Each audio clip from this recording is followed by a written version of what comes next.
a frappés et les a obligés à sortir. Je leur ai dit, ne faites surtout pas l'erreur d'abandonner la maison. Restez dans la famille libérale. C'est à l'intérieur qu'il faut se battre.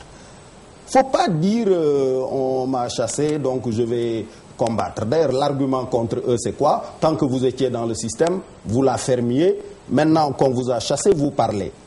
Il faut éviter ça. Moi, quand j'étais à l'intérieur, je parlais. Comment reconstituer cette famille libérale quand il y a ces ambitions qui s'expriment, Macky Sall, Aminata Tall, Cheikh Tidiane Gadio, et quand la rancune n'est pas jetée à la rivière? Moi, ma responsabilité, c'est de rassembler pour gagner et de rassembler pour gouverner. Voilà l'axe dont je ne sors pas. Rassembler la famille libérale pour gagner, rassembler le pays pour gouverner. Vous m'avez entendu sur les ondes de RFI dire que je ne laisserai aucun talent d'aucun fils du Sénégal échapper au Sénégal. Tout ce qui peut bénéficier au Sénégal devra être mobilisé. J'ai évoqué les talents de grands diplomates de Moustapha Niasse. J'ai évoqué les relations en Afrique avec des chefs d'État, que la longue lutte, que le long combat de gauche accorde à un Landing, à un Bathily, à un Dansokho. J'ai évoqué la capacité d'influence de Ousmane Tanor Dieng à l'international socialiste. Mais qui sera numéro un? Vous, parce que vous pensez être né pour être président? Non. Je vais répondre après que j'ai fini. Ouais. Rassembler donc pour gagner, rassembler pour gouverner.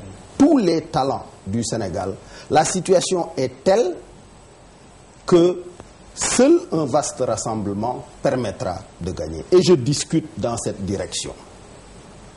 Maintenant, vous revenez sur cette expression que beaucoup ont repris en chœur, disant que j'ai déclaré que je suis né pour être président. Je n'ai jamais rien déclaré de tel.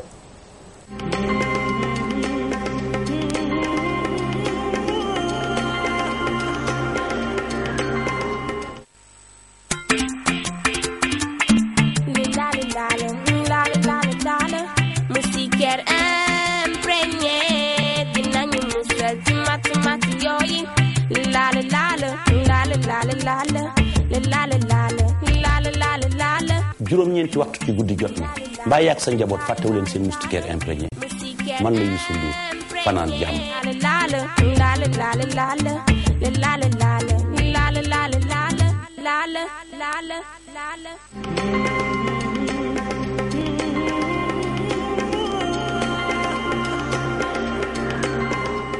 Je n'ai jamais rien déclaré de tel. C'est pas du wax-waxet là aussi? Non, pas du tout.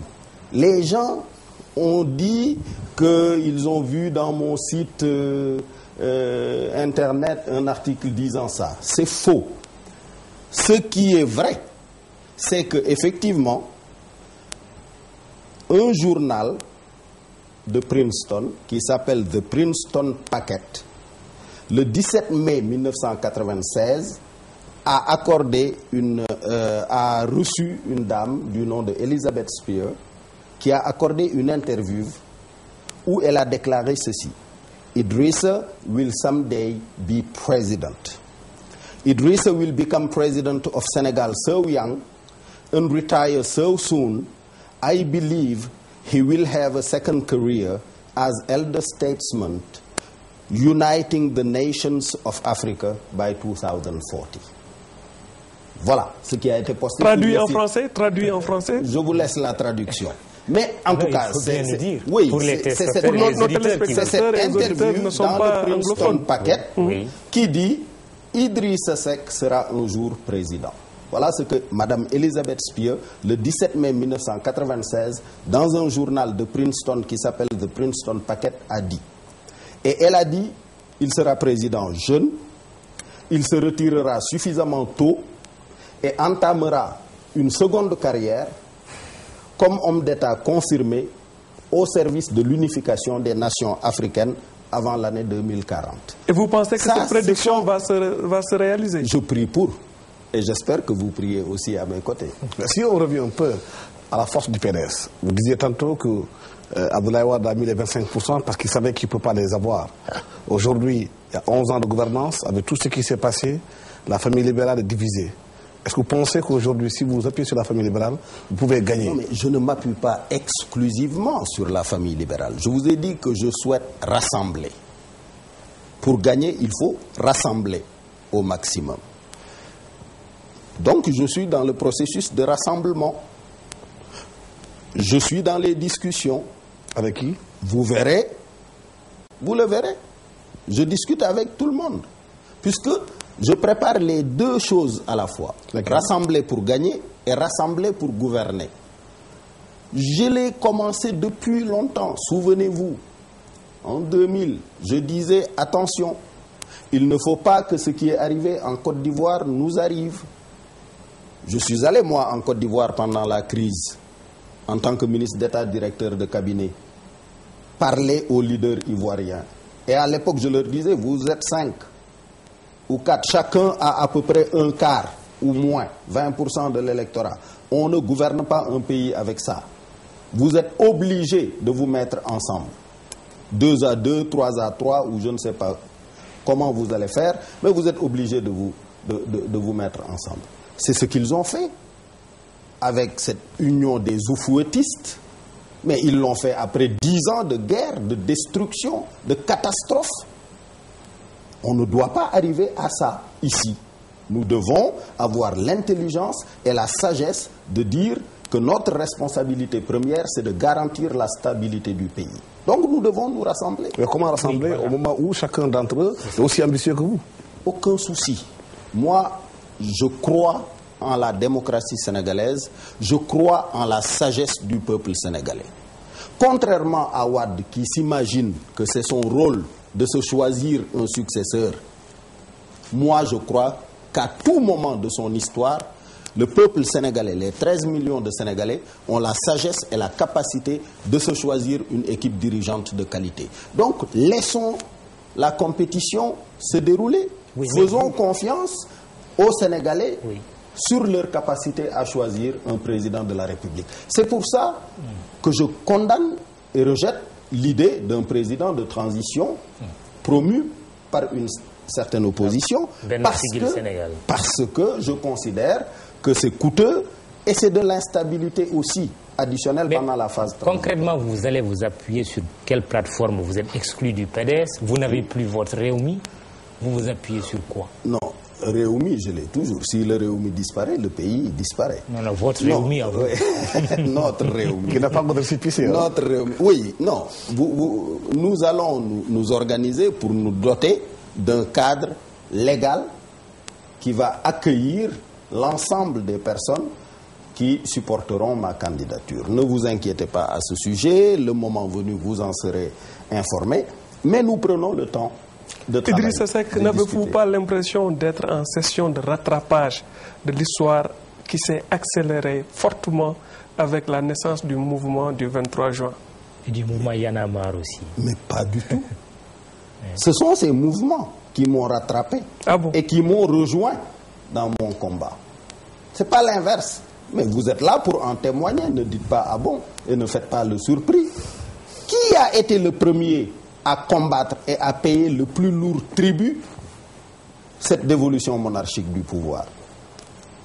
Qui a écrit à Wade pour lui dire qu'il ne peut pas être candidat? Qui est allé dans son bureau le lui dire? Qui a écrit dans un communiqué du 1er juin, avant le 23 juin, que Wade, sa présence était devenue un danger et une calamité pour les populations et que je travaillais exclusivement à son départ?